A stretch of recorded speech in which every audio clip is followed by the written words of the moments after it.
শনিবার অন্ডালের উখড়া যাওয়ার প্রধান সড়কের খান্দ্রা বাস স্ট্যান্ডের সামনে অবরোধ করে বিক্ষোভ স্থানীয়দের। বিক্ষোভের জেরে যানজটের সৃষ্টি হয় রাস্তায়। ঘটনার খবর পেয়ে ঘটনাস্থলে আসে উখড়া ফাঁড়ির পুলিশ। অবশেষে পুলিশের আশ্বাসে বিক্ষোভ ওঠে। স্থানীয় বাসিন্দা আলোকা রুইদাস ও রঞ্জিত বাউরের অভিযোগ, পুজোর আগে তাদের এলাকা অর্থাৎ ভক্তাপাড়া, রুইদাসপাড়া ও বাউরিপাড়ায় পানীয় জল আসছে না, অথচ আশেপাশের এলাকায় জল নিয়মিত আসছে। পুজোয় বাড়িতে আত্মীয় স্বজন আসে, এমন অবস্থায় পানীয় জল না থাকার কারণে চরম সমস্যায় পড়েছেন তারা।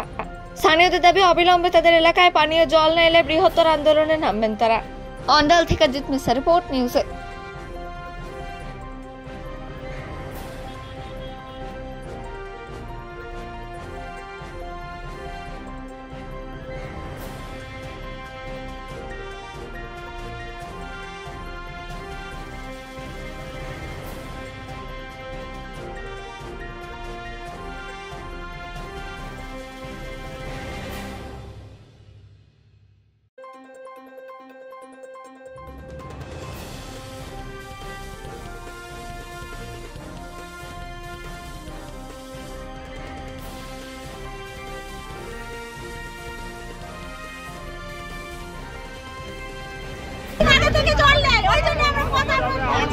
কতদিন থেকে জল নাই?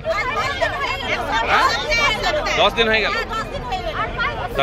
পুজোর সময় কি জল আপনারা পান?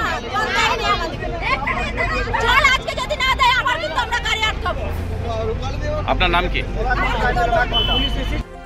আগে থেকে জল পাইনি, অলরেডি আরো পাশের পাড়ায় যতগুলো পাড়া আছে সব জল পড়ছে, খালি আমাদের এই ভাল্বটা খোলা হচ্ছে না কেন? ভক্তাপাড়া, ভাওটাপাড়া, বাগদিপাড়া, 3টে পাড়ায় জল দীর্ঘদিন ধরে পাচ্ছি না। এরকম আমরা ভালো করে জল পাই না। জল খুললে আমাদের আধ ঘন্টা থেকে 20 মিনিট ছাড়া বেশি জল দেওয়া যায় না। 20 মিনিটে একটা কি জল দেওয়া যায়? এতগুলো 4টে পাড়া মিলে কমসে কম 1 ঘন্টা 1.5 ঘন্টা আমাদেরকে জল দেওয়া হোক, তবে না আমরা জলটা সাফিসিয়েন্ট পাবো। আমরা তো খালি খাবারের জন্য জল নেই। মানে আপনাদের এই 4টা পাড়াতে জল পাচ্ছি? 4টে পাড়ায় আমরা দীর্ঘদিন ধরে জল পাই না।